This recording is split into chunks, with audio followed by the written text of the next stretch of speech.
nó ca nhớ rồng ta nói ít trồng nhẹ gì cứ tiếng nâng trà đó trâu cú trồng nông sớ đời tôi lần sơ tùng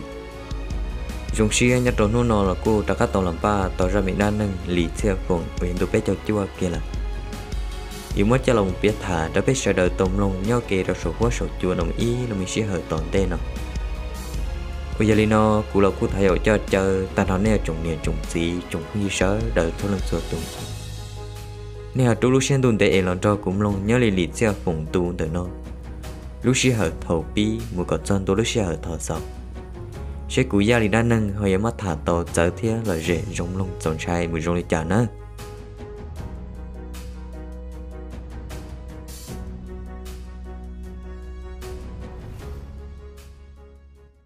nhớ là trâu nu nọ lì theo phùng thiên là trâu tu mình cái tổ tao kế tu mù y nu đợt trâu tu mi chỉ nâng đơ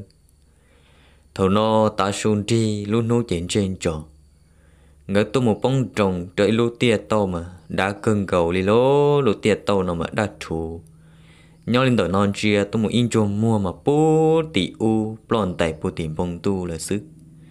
thằng nó lấy xe phồng thế lấy sai rồi thì ô lú tia tao đợi nó ấy đã ta bộ lì nó chơi giống một chỉ cha khó tư lì lô ta chỉ ô xía tia mù chơi lấy xe phồng tiên đặt trâu tụi mình tung măng đợi nó thế lấy mua su kén chỉ là một nhau lên đợi lú tia tao đợi nó nữa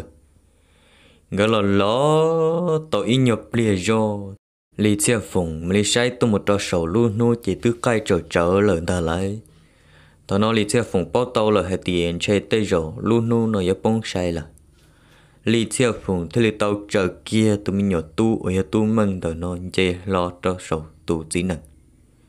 lý theo phụng thế lý tàu cha kia tu chỉ nè khiến trợn trộn lợn ta nữa vì do tiền lúc sáng tao do tiền chỉ chờ tụi mình tu mừng tao nói chơi cho sầu tu nè cho cậu gì chơi lý theo phụng gỡ yếu tu một căng hẳn liền chỉ nhớ tàu rầu nó lì theo phụng thế lì tàu chờ kia mẹ tu mừng về tàu sầu nữ tu chỉ nâng đâu lì theo phụng thì tàu cha kia tu chỉ nâng đâu khiến trợn trùng là còn là một cọt thầu nho lên đợi lúc tia tàu đợi nó thà nữa do ô cha lì theo phụng lỡ kia là một nó mới nhưng đó tu tông lió lì theo phụng lỡ kia là một ít bia do xứ nó cha lì theo phụng lông do cho tàu y sa giờ chỉ linh nó đâu cho há tô nó mình đó di vua trở lý theo phụng là ca thiên thật thầu nó lý theo phụng sai rồi tiền ấy do đã chỉ tiền này thầu nó ở trâu lý theo phụng lúc xưa tứ mê do là lý theo phụng tới lý tàu nhớ kiên trả tụ chỉ năng cú ca tim plơ tôi một trâu tụ chỉ năng đời nó ở trâu tụ chỉ năng đời nó chạy cha lo nữa sao tệ trên trò tôi một trò sổ luôn tu thầu nó mà tụi mình tu măng từ nó tới giờ lúa bông tí tê cho các bông thả ở nữa sát tê cho các là một trăm tôi cho ăn nó chị tua phòn từ kia ôn tê lời lô lúc giờ thầu nó li theo phồng mà li kia bu bông là cá nó chả giờ chỉ li cho cá nó lúc xưa ở kia cho tao há tô mà mau cho há tô tao mà đó di li theo phồng mẹ xia trụ trở hay địa xói do tụ sự dân đã chỉ nhau đầu xa tỏ lại chỉ thầu nó lý chia phụng kia bút bông là một trời nơi tụ chỉ nâng đơ thiên đặt trọ tung măng đời nó do trả lời kia là một ít bia do sư luôn nu nó tuy giờ bông khó lời tí tia liếp lý đồ bố tìm vùng tu là lo lời dân kia một chỉ cho họ từ lý dân chừng nhau trở họ lúc tia tổ họ nó sư thầu nó lý chia phụng ô tá mò tôi một sai cho tỏ ít sao nào trả chụp bỏ để đa lìn cho lý chia phụng lời kia thông chi đỡ ta nữa lúc sau thầu ô lý chia phụng nhà khó bỏ hai tia do đa lì tỏ sư chỉ lý chia phụng bao chút trở lại bao mềm tôi một trò hơn đôi xia là hai tia tôi toàn chơi do ngay bỏ lần ta lô do tay lần ta và trả lúc sau thằng đó kia suy tới cho lý bỏ đa lì tí chuẩn ra tỏ tôi muốn thằng gầu lý theo phụng tụ chỉ năng sư cứ trên tròn thân tha lúc sau thằng nó tôi mừng nhá ra sầu tụ chỉ năng do cầu tôi mừng chỉ lý thiệt tế phở là một trâu ám mà và trâu tôi mừng mà chim phong trò trâu trâu nó đó lý ốc bên chẳng trâu bút tỏ cô ca lại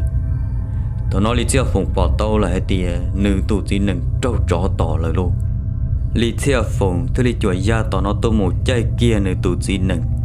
tin ta tôi một trâu tụ chó chết đã có tuôn cho nó ta xì lúc giờ thằng đỡ tụ chó chỉ lấy bạc lúa sâu lúa cho á là ô trâu tụ chó nó chỉ lấy sứ cho á hôm mà nó bị bông kỹ lấy ở bên chẳng lấy đó ở bên chẳng cho phụ tỏ cô ca là thằng nó lấy chia phồng thế là tàu trú kia người tụ chỉ nặng chạy do người tụ chỉ nặng mà lúc chạy đa nhưng bầu lê là sứ vì giờ thì trâu chó tỏ chứ mà do li là ó thằng nó chỉ lấy uốn chả mà liếc bể vò trong đời lấy chia phồng tụ chỉ nặng lúc chạy đa li là nó ô cha lúc sau thầu lấy chia phồng kịp lúa nhớ cho sầu tụ nặng đó cổ đó bao cho á chân tua tụ chỉ chó đâu cho các khiên trường trùng nhớ cho bù to lò lần ta lại tụi nó lấy chia phồng nhớ tỏ nó to lấy chia phồng tua nữ trang ta nhớ trong đời nữ sát tệ ô cha tụ chỉ chó to thiên trường trùng luôn cha kha trong đời lấy chia phồng tụi nó lấy chia phồng thôi lấy tin ta tụi nó la tua mù ô trâu tụ chỉ chó to tí chuột da to tua mù theo thâu bờ lấy chia phồng đó cổ cho sát toเลยlấy chia phồng cho các tí lo là mù ô cha tí lúc sau thôn tới xứ tụ chó non trời đua lấy chia phồng là vì do tiền nữa do chó là gì nữ thiên đó bao cho to xứ nữa cho các chuột da to tua lấy chia phồng nhỏ quá tí là muốn chia sẻ nữa ô lấy cha nó ô cha toàn cho lúc sau thôn tới trồng đun tí là một khương cầu lấy chia phồng tua một trò cá là tụ chỉ chọn đỡ thế lên tàu số nó tua một trâu lấy chia phồng trên mua chín đóm bia trong tờ lấy chia phồng ít sa plun đỡ ô trâu lấy chia phồng chế phần lo tua một trâu ít sa thằng nó lấy chia phồng nó tàu hai tiền dành dài trong tờ lấy chia phồng sa plun là vì giờ tiền lúc sau hợp thầu tụ chỉ chọn nó tua một khơi lấy chia phồng lấy một bua lấy chia phồng sa plun nó chỉ cho trâu chó nó là một khơi lấy chia phồng sa plun ô trâu tờ mà lấy rồi thằng nó lấy chia phồng say do nhớ cho họ chó cáp lá lợn chơi ở chỉ tàu lấy trả nhon tế mù nhót trả họ có cọ chỉ dân thế lô thằng nó lấy chia phồng thế lấy tế tuột tờ tung một trâu tụt chó nó do trả ở trâu tụt chó nó mang ra lo xứ dân chỉ thiệt cho họ từ li vì do tiền tụt chó tờ nó lo hăng li chỉ thằng nó lấy chia phồng xả ra từ là xả chỉ tờ do họ từ ôn tê là chỉ do li lợn ta lấy lúc xưa họ thằng nó tì tê tì tờ là lúc xưa họ thầu nó kia xử lý chia phồng thế lịch sáng chút chua ý ra cửa công ở nhà ra chỉ một tròn đầu tiên là nó thầu nó lý chia phồng sáng chút chua giờ trả tê lúc xưa thầu tới xử lý chia phồng tê chế nhá cho hậu tôi chỉ cho nó cáp lá giờ trả tôi chỉ cho nó chỉ lên gà lo lúc xưa thầu tới lý chia phồng sợ chẳng hậu là một giờ tê tôi chỉ cho mà lo chỉ lo do tôi chỉ cho đời nó là thiên lý chia phồng thế lý ra gì tôi một trâu tôi chỉ chó to lòi ra gì tôi một trâu lý chia phồng cột niệm một đâu bao con trâu mà trò gì xứng ta thầu no tôi chỉ chó to thế lý chuột da to tua lý chia phồng thế lý chuột da to nó tôi mù lý chia phồng thầu tàu tôi mù đây do lấy xía do lý chia phồng thế liên thòng cầu tàu tôi chỉ chó đó sức cứ chỉ đó bông trâu á o lăng bông trâu họ mà cho ba lô trâu nó lý chia phồng tỏ chút chúa là lý chia phồng thì lý mua tụ chỉ chọn đơn cho ở tê ô tô là luôn tàu nó ô tô tụ chỉ chọn đơn mà qua ở xuống đó chuyện đó tôi một trâu phụ sống tụ chỉ chọn đơn cho cái ra gì nhung lời tôi một trâu lý chia phồng ô tô con cho mình cho gì tôi một trâu à tàu nó lý chia phồng cho cái ra gì nhung lời tôi một trâu tụ chỉ chọn đơn thiên thần ô tô con cho mình tròn trả mà xí lời tôi một trâu à lần thầu nó ô tô tụt chó nhớ cho sát tỏ mà chỉ cơ kia li đầu bê tê tụi một trò đừng đờ lý chia phùng nhớ tỏ nó tỏ tụ chỉ chó tỏ thiệt tiếp phơ tỏ tua sư lý chia phùng chỉ phơ là nơ thầu nó lý chia phùng thì nhon trên chó tỏ nó tỏ tụ chỉ chó tập phơ tua lý chia phùng thì chua lon châu giải tí tê hậu nó tua mù sư lú sợ thầu tôi chỉ cho sâu phơi là mù nhanh chan đợi lý chia phồng thế li on cầu tôi chỉ cho tàu lu cha ta chỉ so tí tê ô trâu lần cha bà tên đó khơi ta sĩ ô trâu tôi cho nó lần cha bà tên tan thọ tôi cho nó tất cả sở trần là mù ô cha nữ ô bà tôi một chữ nhớ lên đời nữ lu cha bà là xứ họ chỉ chữ nhớ cho sổ hỏi nhau là thọ nó nữ mắm nung nó cha trả xì lời nhớ trong tờ nước cá chapa tu chỉ chọn tờ thì lên nhìn chia tu một trâu lì chia phòng mà ô lúc họ mua liếp plong lì thằng nó tu chỉ chọn tờ chỉ lý mà vào tu một trâu tờ ít sao kể gì tôi rung nhung nhớ trong tờ là thằng nó lì chia phòng thì lên giá khá một trăm tua trong tờ tu chỉ chọn tờ lì chia phòng mà lì sai nhớ lên tờ lúc cha bà mà ô trâu cho lần cha bà tờ đỡ vò tua thằng nó lì chia phòng sai do nhớ lên tờ cầu kế của gia tiệt ôi đứa nhỏ cha kế thế lý chia phụng thế là còn nhỏ đó bé cầu kia tiếp chuỗi gia bé lo mồ đã có chuyện chỉ cho tiếp tu lùa ở gia lý chia phụng rồng trồng chia là ta lý chia phụng thế lên trồng trồng giờ là một sai tu mừng sai học bây giờ trồng mò lại chả nhỏ chả nữa chỉ nó cá lại ôi chả lý chia phụng là một con tua trong đời nữ tu chỉ năng tu mừng tứ tua trở nữ tu chỉ năng cho lùa lại nó nữa lý chia phụng mới xây tôi một trâu tu mừng chỉ bao cu tiền đặt trâu để bao mua để tự nó chỉ to ta cha mà tự chia giấy tua thằng nó lý chia phụng thế là tàu tru kia tu mừng là một plei do tu mừng to hậu hạt tiền tu mừng sẽ trâu có mò hàng lửa bao trả lo tòn tê tòn nó có chính giờ mà lý ba sai trò xe ta chỉ tu mừng thế là tàu tê trâu lý chia phụng hạt tiền ô chính giờ tôi chỉ trâu cú sa lý chào tên nhiều rồi nó suy chế của dân nhiên dần tàu cờ ta chỉ lì chia phụng thế tàu plei do tu mừng to hậu chú kia lì chia phụng tu mới tu mừng được nó lò kia trong đời lì chia phụng sung tia tao nó lì chia phụng thế sáng chút chút y ra khởi công trong đời lì chia phụng ở sát city đi bê bà con châu tu một trong đời lì chia phụng sát city lì chia phụng thế plei do nhau lên đời tu mừng to hậu là một tròn tua cho hậu cờ tờ hãy trâu tu mừng hãy tìa mê tu nhảy bìa do sư chế tê rồi rong lửa mà thằng nó lì chia phụng thế lì tàu mua tu mừng cho kia trong đời ý sa gia kha là một sai lì chia phụng tu chỉ nâng nô chập bỏ plo lúc họ cầu mà riêng trò trong đời lì chia phụng tu chỉ nâng lúc sư pư là lúc chặt đa nó nữa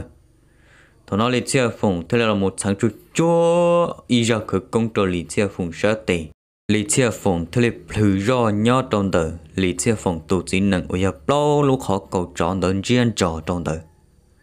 lý chia phụng plei ta lý chia phụng thế là một buông bùa trò tu chỉ năng đỡ nó lúc to hậu hai trò tu chỉ năng đỡ nó hai tiề phong dư thọ gì nữa từ vì do của nói giấy tu năng gì tên gì chờ của tàu cho co tôi muốn chỉ tay cái bỏ xi trong này nó lo chẳng tí thái chỉ tàu co thia giờ li nó ra gì đâu cũ nữa chỉ li chia phồng thì li tàu tua kia tu mừng tệ cha kia li chia phồng tu chỉ nặng đỡ lỡ tàu kế trời nho lên đời lúc tia tàu nó tu mù đâu bố tỏ hồn đây là lúc xí hở li chia phồng lỡ tu mù ít bia do xứ nội trả tư trầu ruộng từ khó mua là li chia phồng say do tu mù trầu bún trả do cha chỉ lấy một ít tôm lại tờ chi li tua bún trả tua li chia phồng thì li sai tu một trong tờ li chia phồng hôn tên tờ nói cha mà li bỏ cho nia trịa nia chùa từ từ nhau lên tờ ít tròn tổng thằng nó li chia phồng thì li bỏ tàu lại tiền sai tê rồi lúc tiêu tờ rồi bún trả tê rồi yên chủ yếu mong tua bự liệp bự tê rồi bún trả lại xứng ta vậy thằng nó li chia phồng thì li hai trâu tu mừng hai tiền sai tu mừng bỏ tàu lùa nhá rồi tờ giờ từ tu mừng tàu lúa nó chỉ có tu mừng rõ tu nặng nhớ trong đời kiến tới liệt chia phụng như một nung vì mong tu bốn trả xe lại lúc dây rõ họ nhớ bột đen trong đời nó tu mừng thì tàu tê tu một trâu liệt chia phụng hay tiền ô chính giờ quý chữ bứ liệt bứ tê sư tê nó sư cũng chính trái đã trì liều giờ tiềnอยู่trong phong giờ tua nó tư tua lần đây lỡ chỉ liệt chia phụng thì mua su kê tu một trâu bốn trả ôi giờ bún đã lúc chú tơ chi tôi bún đã tua lời nó nữa lúc sẽ hở thầu lý chia phụng một tròn tua xứ nó chả một o cứ ti tôi một giò hai rong là do trà chua tôi một bự nhát cho bún đã lúc sẽ hở thầu và lý chia phụng tao mò hai rong hai chua về nó tôi một gì và cho o cứ ti ở do nhát cho bún đã lúc khó chun đã nó to là hết tiếng một đắt chỉ là một dây trong gỡ lại thầu nó trong cái chân kinh trai chỉ nhiệt tuổi nhĩ tráp họ trở tới tì ta tỏ trở là xứng ta hay tí do chụp lời do tụ chia đã chỉ nó chỉ cậu tí tê sư cậu uốn nữ nhớ rõ trâu tỏ xứng ta thằng nó lấy xe phòng tôi mới dây rõ nhớ lên từ ó cứ tí ở giờ trâu lúc họ chú tròn trả lại lấy xe phòng thì lấy xả rõ hay tiền yếu chủ tàu xóa rồi giờ tiền chỉ xóa non chơi tới rồi lấy xả tiền yếu giờ chia tua thế chơi lấy tứ tự bỏ tôi một trò yếu lại thằng nó lấy xe phòng thì lấy xóa cậu tỏ nó tôi mù nè lấy xe phòng thì lấy máu chua là trừ bờ nói chả do cứ tìm mong ta tỏ do cho năng của in ra năng đỡ ta trả lấy bé cho tới xong một trò plot cho xong tới chỉ thằng nó lấy xe phụng thế lấy tao hắn nông trong gõ cứ tin tới hai tia ô thật gì tôi cứ ti ô đi nó nếu tôi muốn do nhớ trong tờ hai rong hai cho nó thằng nông nè nên lúc rõ họ nhớ bọn đê trong tờ nó này giờ ít tôi cứ tin mong tờ thế lấy tao nông trong lấy xe phụng hai tia ô tôi cứ ô đi nó có hỏi tôi muốn đã chỉ tập bé rồi có một thằng rể cho tập bé rồi đó lý theo phụng thế là hai trò tụi cái tin tại tiệt ô của chỉ mua ta chỉ mà cũng do ít tôi nâng đầu kể của xã tôi mù so nhớ đầu này dễ này rồi nè ít tôi cái tin tại thế là tao hai trò lý theo phụng hai tiệt ô bé lúc rồi nó mà nhớ để chở nó có muốn đợi nó ta nó là tứ ly nó là giờ tôi có muốn đợi nó một trò bút tập bé rồi mà thà trả lý ít ta mò ở giờ cái qua thơ trình đó cơ mà li một trò tao nói lịch xe phụng xa lịch xe phụng thế lịch tiệt ô để cờ thế nơi giờ ô li nó auto ti nếu học bột xả lịch trà giờ để chỉ xả lịch trà nó chỉ của lần ra nếp bươn được có học bột tao thầu nó thế lịch quạt trâu ở cái tin đó xin chia nhẹ chỉ li cho hậu ít tu cho hậu một trò hậu hoặc ít tu cho hậu ta to ít tu lo từ thế lịch hai trâu lịch xe phụng hai tiệt tao là mà cứ giờ tiệt giống một trò tập bé giờ nó ấy nhát tao ta kể sân gió chia bé mà li mù tụi nó chơi lịch sử phòng thế là tiền ôn đó mà, chơi cũng một to cũng ít tu nhớ được phổ bể cái bể thiên là cho cụ tụ chính năng cho cũng mà lý lọ nữa, tụi nó ở tụ tin lâu đó thế là tao hại cho lịch sử phòng tiền ôn lý mà, lịch sử phòng thế là nông chuông gần bể gần thế là tao kia trong lịch sử phòng hay tiền tụ tin lâu lúc bể uất thái nè, họ nhớ lên đó tụ cứ lúc bể uất chứ nè, chỉ tụi nó lịch sử phòng thế nên chắc khá là một đồ phổ bể ôi giờ tụi mình tung mang nhớ đồ phổ bể cái bể nó là lý xe phòng là một đại long y nhập bia do lý xe phòng thế tao cha được tụ chính năng thiên được tao ít tụm nhiều tụm mê ở nhà tụm măng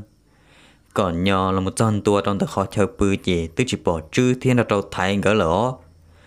vì do tiền luôn tu giờ phụ thầu u mà mua đã trò lì giờ tiền nho dù một giờ hai rong hai chuỗi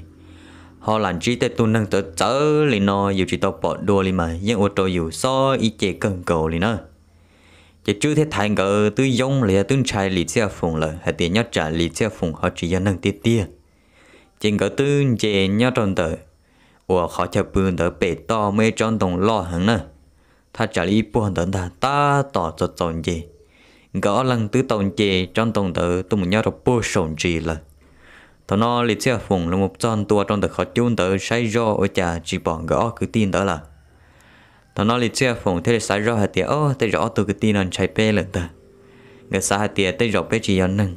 anh chạy anh cái thế là tao muốn cầu lại thầu nó lịch xe phụng thế là tao xóa ở giờ chữ thiên đạo tao thành cái ở lông bề còn là một trò lịch xe phụng là nhớ cho hồn nó ấy thế là tao lúa ta chỉ chữ thiên đạo tao thành cái chỉ gầu rung rung tôi một trò bổ sung tổng sư nhưng chỉ tao lúa tê trò lịch xe phụng lỡ li là na chỉ thằng nó lịch xe phụng là một nhỏ ít bia do hậu nó chỉ lịch xe phụng tức là ủa ít lo có mò cho trò học họ chú ta tỏm bông bầu nó chả lịch xe phụng nung rong rong rồi cho nên họ lúc xưa ở giờ nghìn tông nè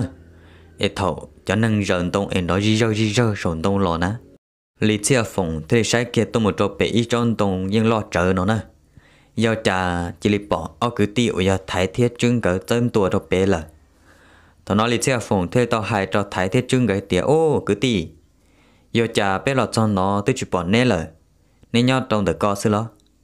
thằng nó ít tu tin lâu giờ thái tao thế liền lùa hai cho lịch xe phụng cái tiệt nè do nè từ giờ ông mùi rộm lồng cho bố bé rồi nè mà nó chỉ cho cái lịch thế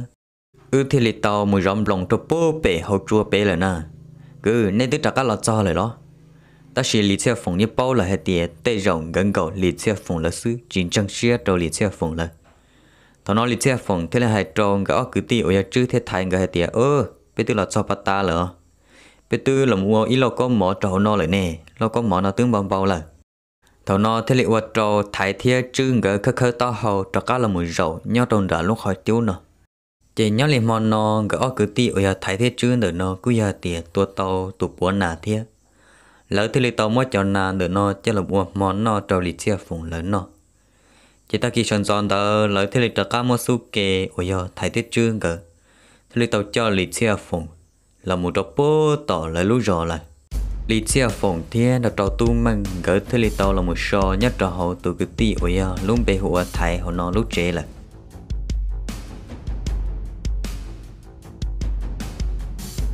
ấy nó ca nhớ rồng mò cứ ít trồng nè gì cứ tí năng cha đặt trò cũ trồng lông sớ đợi cho lông xua tùng nhớ lý chia phồng tu đợi nó là bé xí cho là mất thả sầu cho chế thì nó thiết sức ấy lúc sẽ hợp thầu cơ nó của cô thọ cái ban đỡ neo trồng nhẹ trồng gì trồng như sớ đỡ cho lần xuân tùng nên họ là ba nhẹ lai thia sa sục khai lìa chậu cũ trong đỡ nó thia sau đây xe trật cũ giờ là thả lì xe phồng tôi giờ là toàn đê toàn nó nhớ lì xe phồng tôi giờ là toàn đê toàn nó là cứ giấy tụ dùng lông thia chở thia loại rễ dùng lông chắp lợn đi nè giờ lì nó nhớ dùng số lần xuân tùng